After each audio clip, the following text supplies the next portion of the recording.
اعوذ باللہ من الشیطان الرجیم بسم اللہ الرحمن الرحیم۔ سورہ الانعام کا 11واں رکوع یہاں سے شروع ہوتا ہے۔ اور ان لوگوں نے اللہ تعالیٰ کی جیسی قدر پہچاننا واجب تھی ویسے قدر نہ پہچانے۔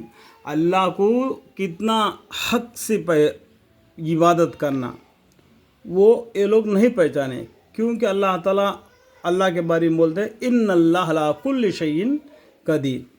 اور ان لوگوں نے اللہ تعالیٰ کی جیسی قدر پہچاننا واجب تھی ویسے قدر نہ پہچانی، جبکہ یوں کہا دیا کہ اللہ تعالیٰ نے کسی بشر پر کوئی چیز بھی نازل نہیں کی۔ اللہم اغفر لنا۔ اللہ تعالیٰ نے قرآن نازل فرمایا محمد مصطفیٰ صلی اللہ علیہ وسلم پر۔ آپ کہیے کہ وہ کتاب کس نے نازل کی ہے؟ جس کو موسیٰ علیہ السلام لائے تھے۔ موسیٰ علیہ السلام کو جو توریات نازل ہوئی تھی وہ کون دیے تھے؟ اللہ نے دیے تھے، جس کی ایک کیفیت تھی کہ وہ نور ہے اور لوگوں کے لیے ہدایت ہے، جس کو تو نے متفرق ورقوں میں رکھ چھوڑا ہے، جن کو ظاہر کر دیتے ہو اور بہت سے باتوں کو چھپاتے ہو۔ یعنی توریات کے اندر کے تھوڑے باتوں کو تو پڑھ کر سناتے ہیں، تھوڑے باتوں کو کیا کہتے ہیں دبا دیتے ہیں۔ اس میں بھی ہمارے پیغمبر صلی اللہ علیہ وسلم کا آنے کا پیشن گوئے تھے، اور تم کو بہت سی ایسی باتیں تعلیم کی گئی جن کو نہ تم جانتے تھے اور نہ تمہارے بڑے۔ آپ کہہ دیجئے کہ اللہ تعالی نے نازل فرمائی ہے، پھر ان کو ان کے مشغل میں بےہودگی کے ساتھ لگا رہنے دیجئے۔ ان سے لڑائی نہیں کرنا، کیونکہ وہ بات کو نہیں مانتے تو تیرا عمل تیرے لیے، میرا عمل میرے لیے۔ اس کا جواب یہی۔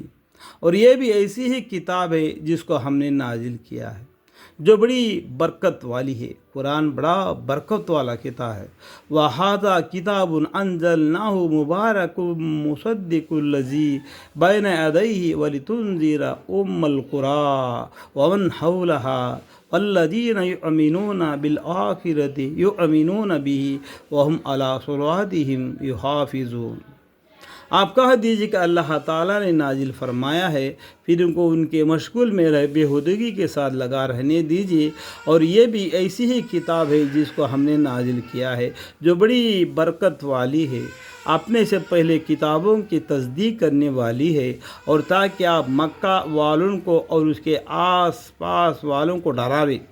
اور جو لوگ آخرت کا یقین نہیں رکھتے، ایسے لوگ اس پر یقین رکھتے ہیں، یعنی آخرت کا یقین رکھتے ہیں، قیامت ہے، اس کے اندر ہم اللہ کے سامنے کھڑا ہو کے جواب دینا ہے، اس بات کا یقین رکھتے ہیں، ایسے لوگ اس پر ایمان لے آتے ہیں۔ اور وہ اپنی نماز پر مداومت رکھتے ہیں، یعنی اللہ کے حکم 5 وقت کی نماز ادا کرتے ہیں۔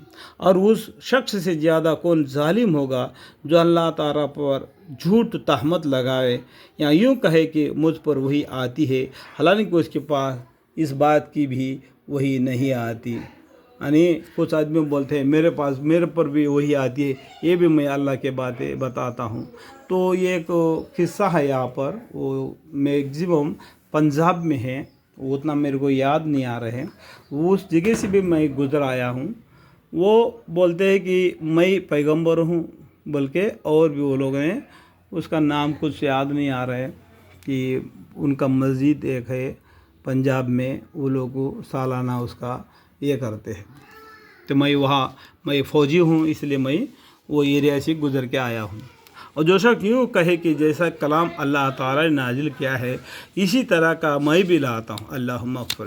اور اگر آپ اس وقت دیکھیں جبکہ ظالم لوگ موت کے تختیوں میں ہوں گے اور فرشتے اپنے ہاتھ بڑھا رہے ہوں گے، یعنی سکرات حالت میں ہوں گے، فرشتہ ہاتھ بڑھا رہا ہوگا اس کو روح قبضہ کرنے کے لیے، وہ کتنا تڑپ رہا ہوگا۔ یعنی سکرات حالت کو یاد کر کے پیغمبر بھی اتنا روتے تھے ان کے آنسوں سے داڑھی تر ہو جاتا تھا، بھیگ جاتا تھا۔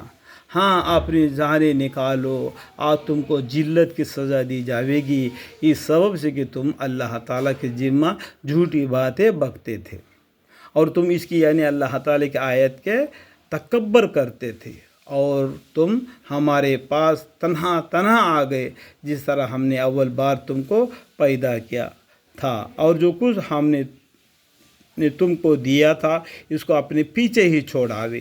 یہ میرا تیرا کر کے بولتے ہیں نا, یہ پیچھے ہی چھوڑ کے خالی ہاتھ اللہ کے پاس چلے گئے. اور ہم تو تمہارے ہمراہ تمہارے ان شفاعت کرنے والوں کو نہیں دیکھتے جن کی نسبت تم دعوائے رکھتے تھے کہ وہ تمہارے معاملہ میں شریک ہے. مطلب جس کو اللہ کے مقرب بنائیں گے یہ ہم کو, یہ اللہ کے پاس ہماری سفارش کریں گے کر کے, تو اللہ کے اولاد دوسرے کو عبادت کرتے ہیں, وہ کہاں گئے آج؟ وہ کوئی اللہ کے حکم کے بغیر کسی کا بھی وہ معاملہ نہیں چلے گا, وہ حکم اللہ کی ہوگی. واقعہ تمہارے آپس میں تو قطع تعلق ہو گیا, واقعہ تمہارے آپس میں تو قطع تعلق ہو گیا, یا رات دن اس کے سامنے گھٹنے ٹیکے عبادت کرتے تھے, کل قیامت کے دن قطع تعلق ہو گیا اور تم سے وہ جدا ہو گئے, اور وہ تمہارے دعوائے سب تم سے گیا گزرا ہوا, ابھی اللہ کے سامنے مجرم بن کے کھڑے ہو گئے. یہاں تک سورہ الانعام کا 11واں رکوع ختم ہو چکا.